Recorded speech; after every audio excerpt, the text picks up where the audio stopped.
கரூர் துர்மரணங்கள் நடந்தது முதல் சதி நடந்திருக்கிறது என மக்களும், சம்பவம் எப்படி நடந்தது என அரசும் மாறி மாறி பேசிக்கொண்டிருக்கிறது.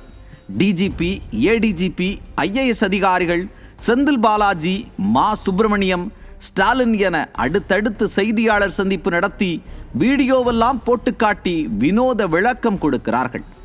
இந்த பரபரப்பில் தமிழகத்தில் நடந்த ஒரு பெரிய கொடுமையை மக்கள் கவனிக்கவில்லை. ஊடக உடன்பிறப்புகள் யாரும் பேசவில்லை.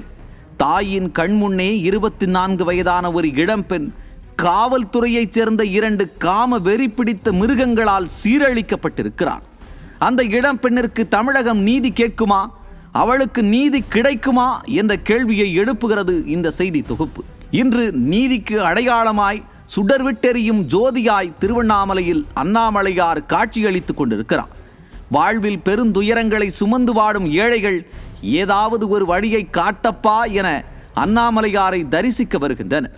அப்படி வழியை தேடி அண்ணாமலையாரை தரிசிக்க வந்த ஆந்திராவைச் சேர்ந்த தாயும் மகளும் தங்கள் வாழ்வில் இனி எப்போதும் மறக்க முடியாத பெரும் வலியோடு இன்று நிர்கதியாய் நிற்கிறார்கள்.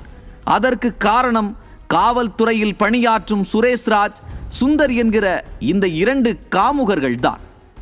ஆந்திராவைச் சேர்ந்த தாயும் மகளும் அண்ணாமலையாரை தரிசிக்க வந்தவர்கள் வாழைத்தார் ஏற்றி செல்லும் லோடு ஆட்டோவில் லிப்ட் கேட்டு ஆந்திராவிற்கு திரும்பியுள்ளனர்.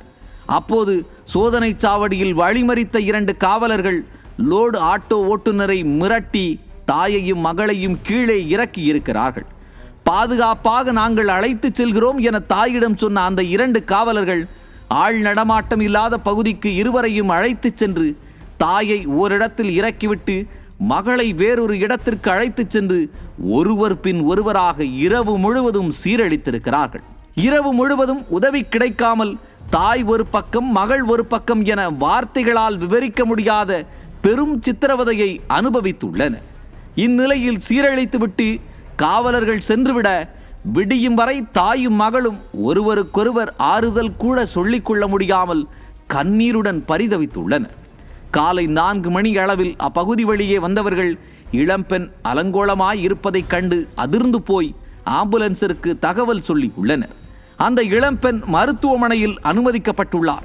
எவ்வளவு ஒரு பெரிய கேடு, எவ்வளவு பெரிய கேடுகட்ட செயல் இது! கரூருக்கு ஓடோடி வந்த முதல்வரே, உங்கள் தலைமையில் இயங்கும் காவல்துறையினர் செய்த இந்த கொடூரத்திற்கு ஓடோடி வருவீர்களா? இரவோடு இரவாக செய்தியாளர்களை சந்தித்தீர்களே, இப்போது பேசுவீர்களா? அன்பில் சார், ரூல்ஸை ஃபாலோ பண்ணுங்கன்னு சொன்னனே என அந்த 2 காமுகர்களை பார்த்து சொல்லுவீங்களா? டிஜிபி சார், 2 காவலர்கள் எப்படி காமுகர்கள் ஆனார்கள் என விளக்கம் கொடுப்பீர்களா?